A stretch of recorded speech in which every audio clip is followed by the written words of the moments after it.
My name is Lara, and I am the Assistant Librarian and Program Coordinator here at the Okotoks Public Library. And I am just going to do a quick presentation on library story times. So I'm going to flip over to my presentation so you guys can see me. Please feel free throughout the presentation, if you have any questions, you can interrupt me. I don't mind. I just like to keep this as casual as possible. So I guess we'll get started.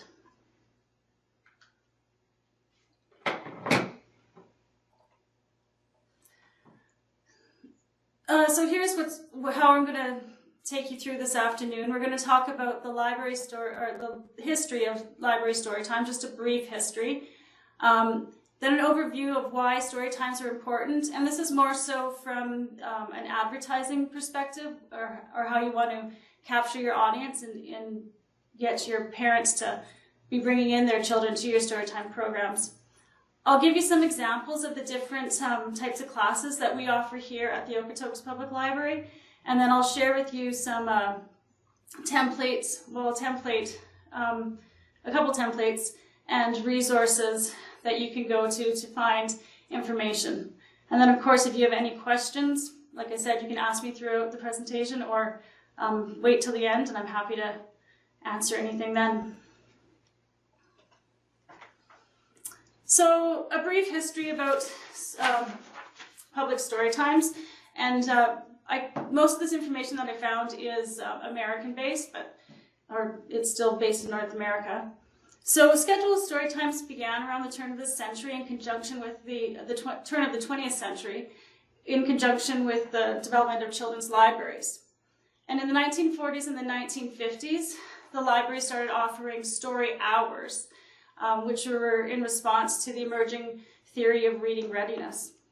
And what reading readiness was a theory that believed that to become mentally prepared for reading, children first needed to be exposed to literature before given actual books to read. So they would come and have books read to them. Then in the mid-20th century, librarians began to use some of their own skills to help children learn how to read. And so this expanded the story time so that it included developmentally positive techniques. So that's such as dramatizing stories, using repetition, singing, clapping to songs and rhymes. And this is mainly what we're still doing today whenever we have a storytime class.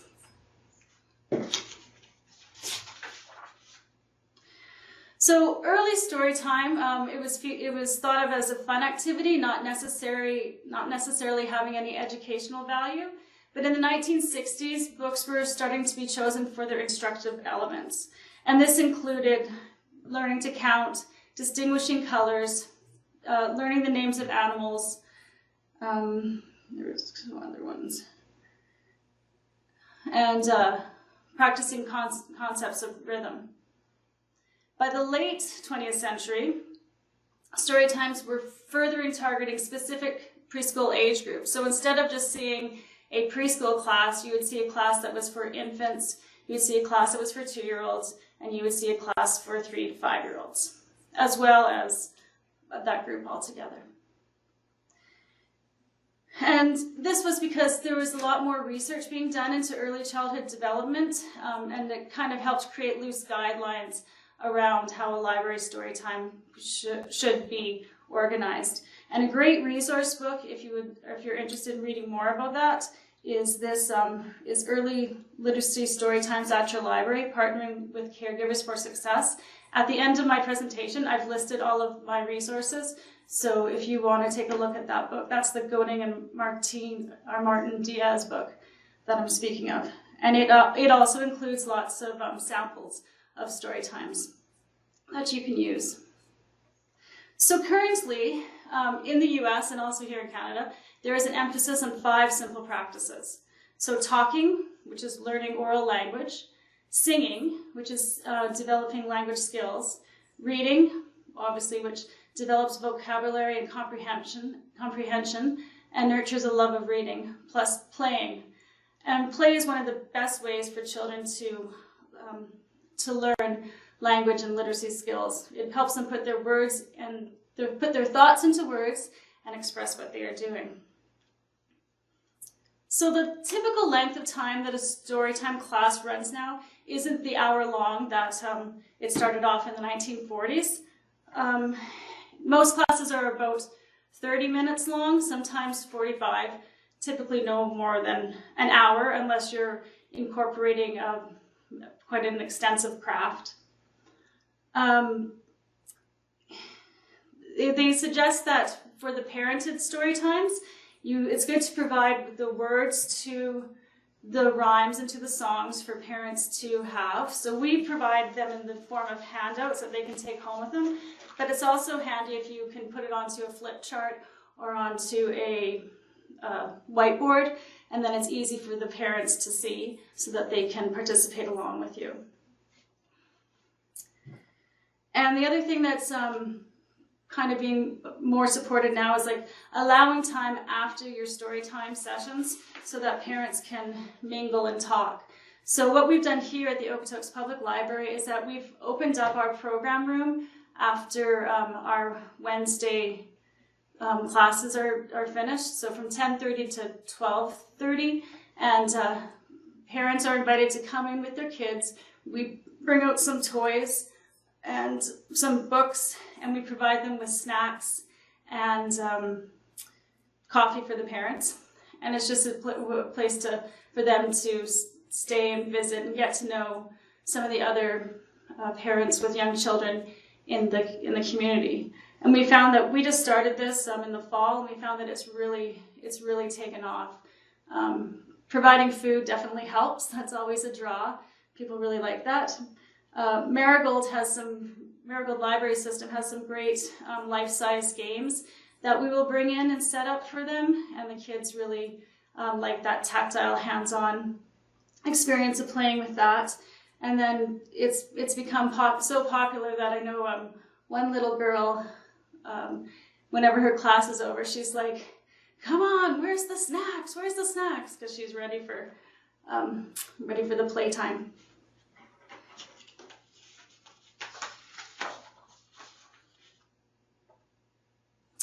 So why are story times important? Obviously, we as librarians are a little biased. I mean, we think story times are important because it brings people into the library and helps them develop their library literacy as well as their language. But sometimes you might need to entice parents to come out, and especially if they're not library users themselves or they haven't been in a library recently. Sometimes lots of parents haven't used the library since they were children themselves, so you need to advertise, you need to go out into your community and find them, and you need to give them a reason why they should come into the library. So these two lists here came from a blog called it came from a website called Library Adventure, and it's kind of a great one that I found. And this was a blog by Anna McKernan's. And so, yeah, number 10 for parents, why come to the library, to story time? To get out of the house. And sometimes when you're a mom or a dad or a caregiver with young kids, it feels like a struggle just to get dressed and have a shower and, make sure everybody has had something to eat. But it is a good way to make sure that you're not staying in and ending up with cabin fever in the cold days of the winter. So then, of course, this gives you the opportunity to meet lots of other grown-ups with young children. And I found through my years of teaching preschool programming, especially the parented ones, when they're in the class together, but also the storytime classes where the parents, wait outside the room. This is a great way you can just see the conversations bubbling and people talking and relationships growing. So that's fantastic. And the library is a great place to do that because we are a safe and welcoming, warm place. Of course, you're going to learn some phonics skills and some literary and pre-reading skills. You'll also be able to teach kids how to handle books. and avoid overdue fines, because when you're coming to the library every week for your class, you should have really no reason to rack up overdue fines. Although those books, there are times when books always end up under the bed and stuck in the back of the car, and you forget them for weeks on end. And then story time is fun. So, and that's our job as librarians, is to make story time fun. So this McKernan, she also came up with a second list to talk about why story time is fun. And this includes, increasing focus and listening skills in a group setting. And I have to say that it's not only the kids that learn this in your parented preschool classes, it's also the parents that learn this. Because oftentimes you'll be sitting around the carpet and, the moms will be chatting with each other, and you might have to just gently bring them back in to the program and let them know that they're actually here so that they can engage with their child. You're going to, obviously the kids are going to get some developmental skills. They're going to be a little bit more prepared for preschool. This is especially true if you include crafts with your programs. I know one of the #1 things that kindergarten teachers and health nurses always say that kids struggle with is with cutting, because parents don't want to give their kids scissors. So if you can encourage your parents to, if you can encourage them to allow their kids to use scissors in your programs, then that's a great way to get that skill, help them prepare for kindergarten and have that skill. A health nurse told me recently that one of the best, instead of giving kids paper to cut with, for them to practice their scissor skills, you should give them Play-Doh, because it's easier and more malleable to get through, and they'll have a more positive experience with it, and then they'll want to keep trying it. So of course the kids are going to explore new interests and learn about our world, and hopefully we're increasing their imagination as we're telling them stories and singing them songs and getting them to do rhymes. Throughout your classes you can give literacy tips. Probably one of the ones that I think is the most important is about repetition, and just how important it is for there to be repetition. So whenever we do any rhymes or songs in our classes here, we always make sure we do them at least 3 times. And if we have actions that go with our rhymes, we try to change it up. So the one time if you started doing something with your right hand, the next time you would do it with your left hand. If you were rolling, you would roll one way the first time, and then try rolling the other way the other time. And that just is a little bit of brain gym, and good for their brain development. The thing that I think is important for us as librarians and storytime leaders to realize is that it's okay to make mistakes. So when I'm reading out loud to the class, if I screw up, that's okay. It happens, and sometimes we get a laugh out of it, or the kids realize that reading you don't have to do it perfectly the first time. You don't have to master it. It's a skill that you learn and you build on, and if you make a mistake, you just keep on going. And then storytelling is a social activity. So whenever you're reading, it's always great to stop on a page and have the kids look and see, ask them what colors are there on the page, what animals do you see, what sound do these animals make.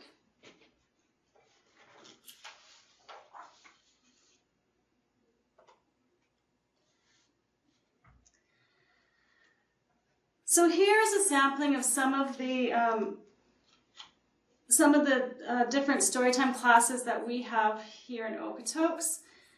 We have infant and parent classes. toddler classes, which are specifically for 2-year-olds, preschooler classes, which are for 3, 4, and 5-year-olds, multi-generational classes, so that's for obviously babies all the way through to seniors.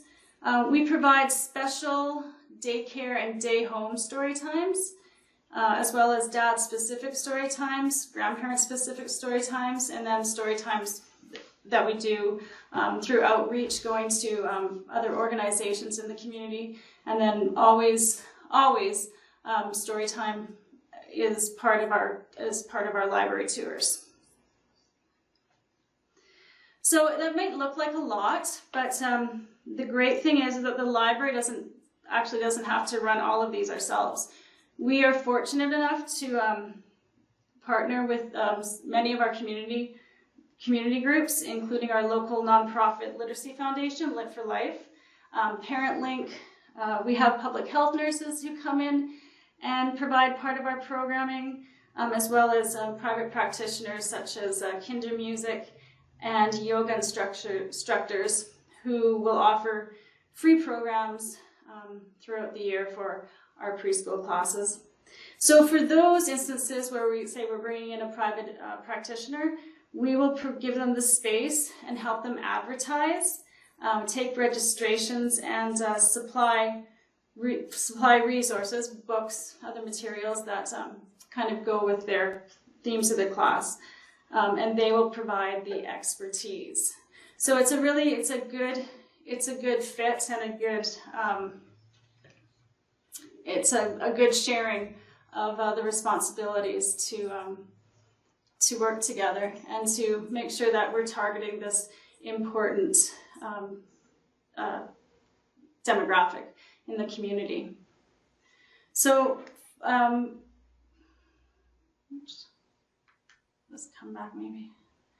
So for example, our dad-specific story time, that actually came out of an initiative that I learned about through our local children's wellness network, and they mandated that they wanted to target dads, grandparents, and day homes and daycares, each separately, to have story times with them. So we've worked with them to bring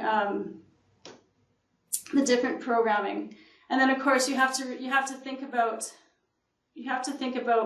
when you're going to schedule these classes, because you're obviously not going to possibly schedule a dad-specific class on a Tuesday at 10 a.m. because most likely they might be working. That also goes for working moms as well. So evening times for having your classes are important if you're able to do so, or weekends. The grandparent classes that we've been running, we've been doing them on the weekends, and we found that the parents really appreciate that, because it gives a Saturday morning where grandma and grandpa pick up the kids and bring them to the library, and then mom and dad can have some date time or clean the house time or just quiet time.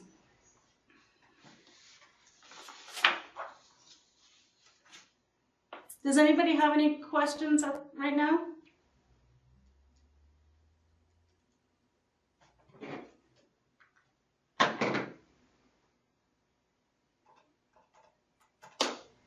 Sorry, I just had to skip through because, of course, my one slide got shoved to the back.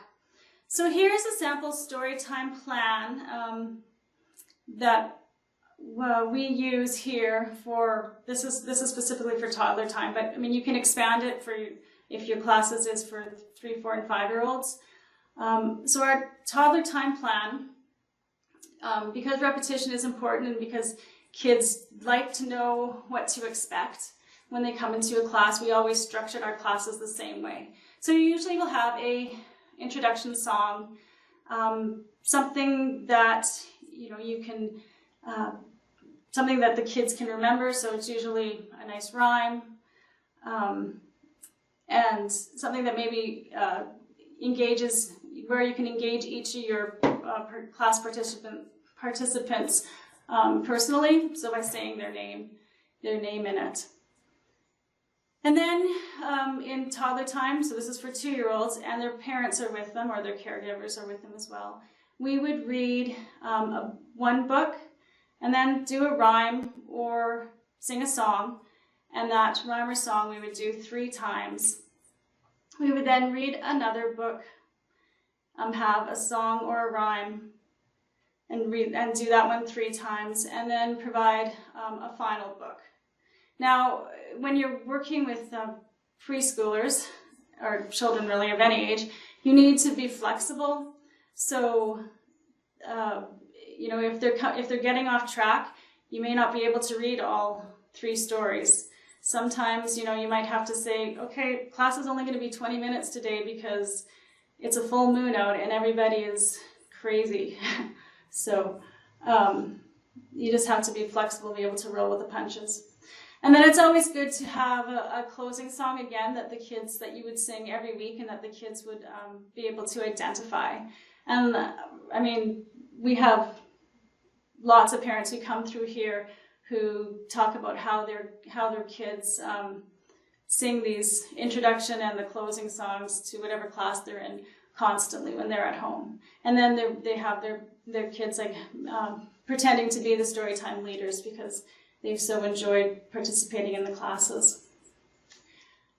We, for toddler time, because it is 2-year-olds, we provide them with a little Dixie cup of water, and that's just to kind of help them with, obviously, some development skills, how to drink, how to hold a glass, how to drink from a glass, how to stand in line and get your cup of water. And then we would also give them how to use your manners, saying please and thank you. And then we'd also always give them a sticker, just so that they had something to go home. And every week, and I think most people who run Storytime classes usually choose a theme. So obviously, the theme for this session 1 of toddler time is reading and being 2. So we did a book, Lola Loves Stories, and a book about potty time, because that's what 2-year-olds are, that's what's happening in their lives when they're 2 years old. Our classes here at Okotoks Public Library run in a 6-week session, and there's usually a break, like a 1-week break in between. So for the fall, between September and December, we're able to get 2 sessions in. Toddler time classes are limited to 15 children and their caregivers. Our Storytime classes, which are for 3, 4, and 5-year-olds, and they're unparented, we allow up to 20 kids in the classes, and they're lovely.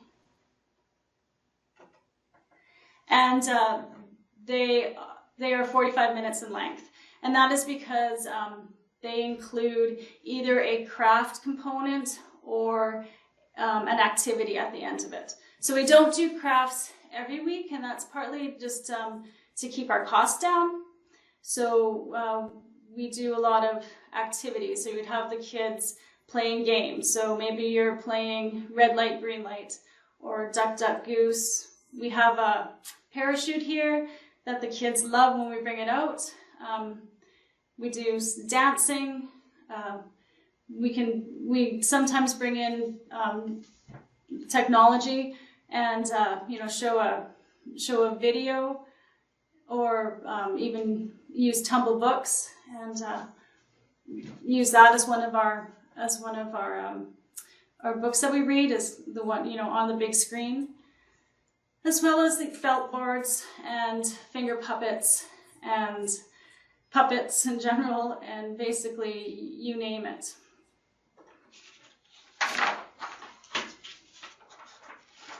So for the older kids, for the preschool, for the 3, 4, and 5-year-olds, you're gonna be able to read more books because they're gonna have a little bit longer attention span. So usually we will read 3 to 4 books with 3 to 4 rhymes, and then incorporate games along with the theme, and use props. The one lady, Michelle, who I work with, who's been teaching the Storytime class for the past couple of years, she had a good suggestion. She said to make sure when you're choosing your books and choosing your activities and your songs, don't target the oldest kids and don't target the youngest kids. Try to target the ones in the middle, because if you target the lowest level of understanding, the 5-year-olds, because there is a big developmental difference between a 3-year-old, like a newly 3-year-old, and a 5-year-old that's probably close to turning 6.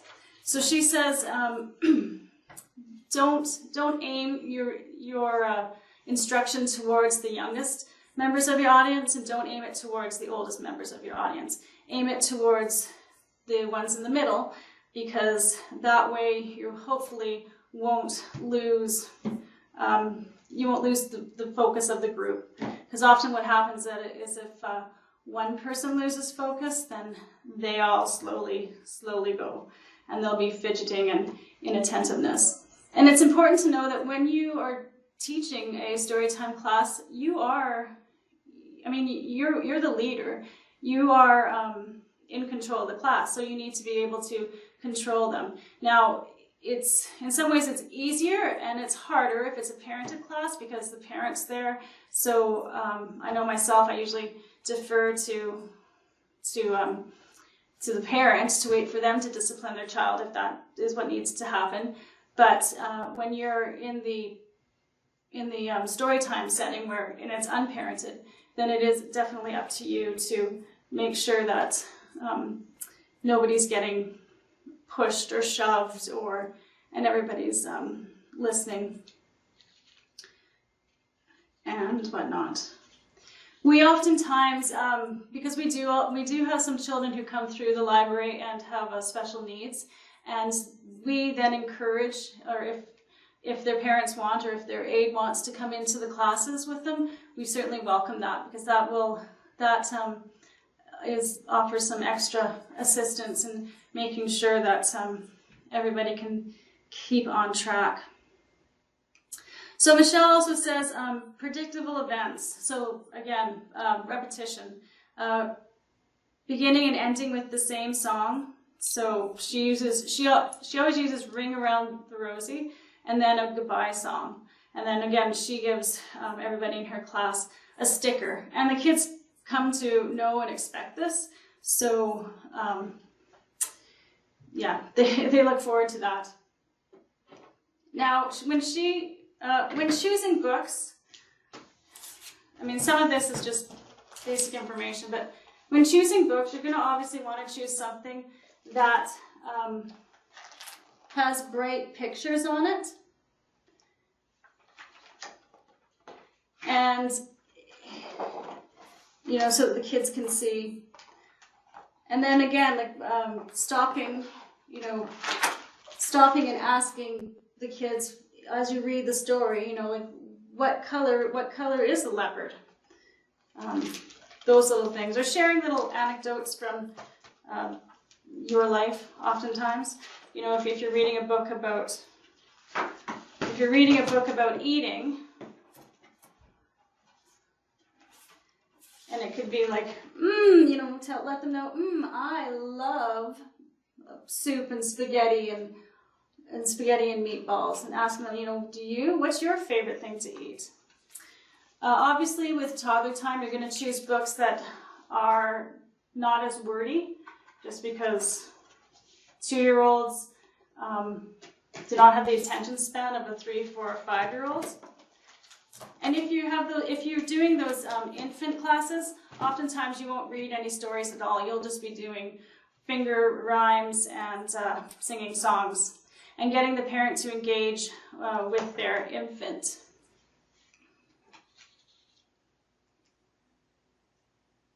So now we're going to run back. Oops.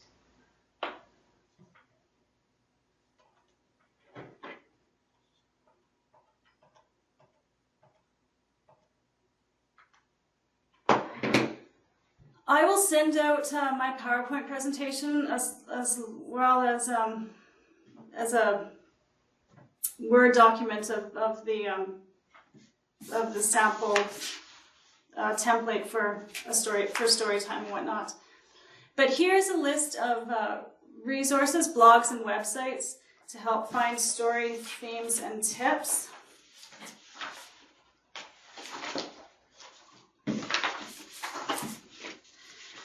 And this lady in the corner, if you can see her, this is Sarah. She teaches our family fun class, and she's also in charge of our children's collection here.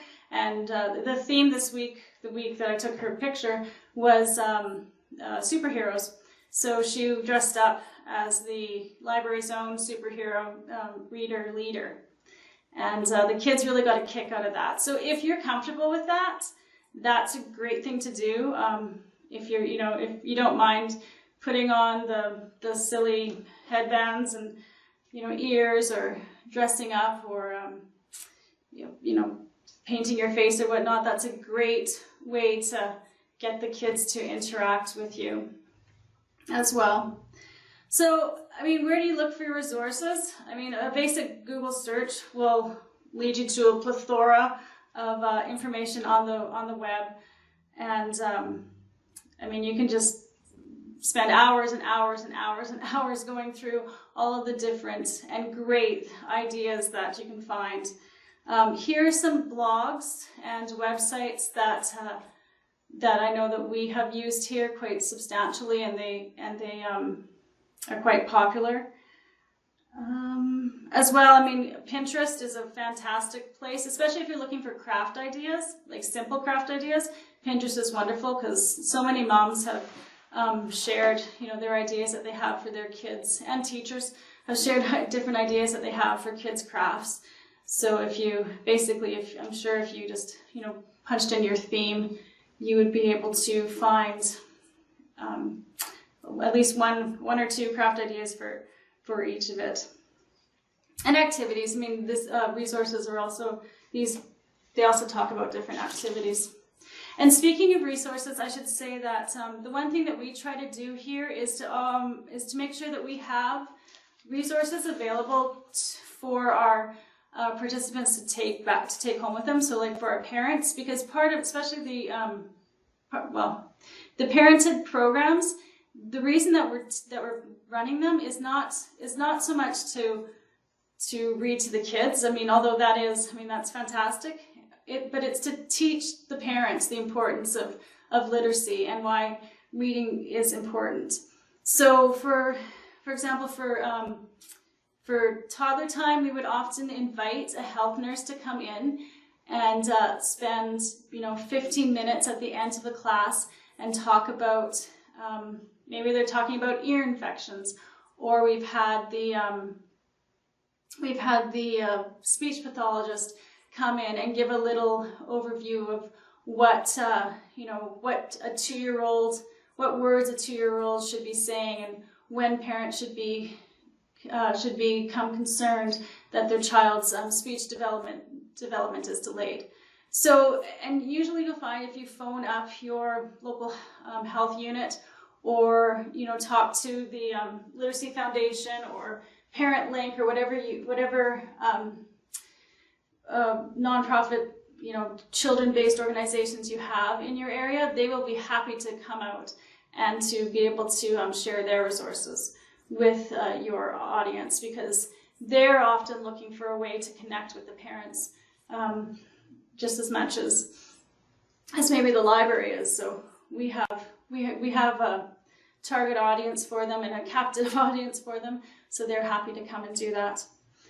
And we'll make sure that we have different resources. If you go to any interagency, or if you pick up something, put it out in your class and let the parents have it.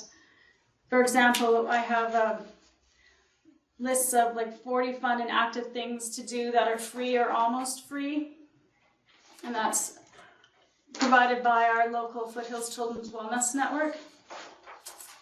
The ABC Life Literacy Canada, so they're the ones that promote Family Literacy Day. They have a list of 10 activity ideas to learn at play as a family, and it's simple things like having a grocery hunt, or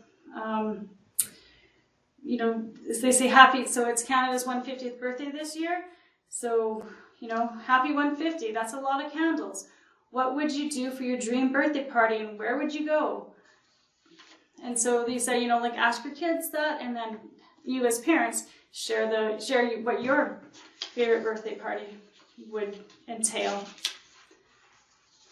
And if you're able to, having these kind of resources just available within your children's area as well is a great idea for just parents to pick up along the way.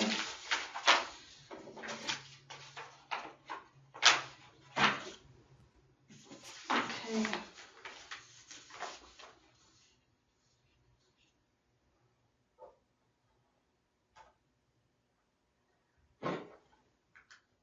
I think I've actually quickly covered just about everything that I have to share with you, but I'm certainly willing to answer any questions. So if anybody has anything.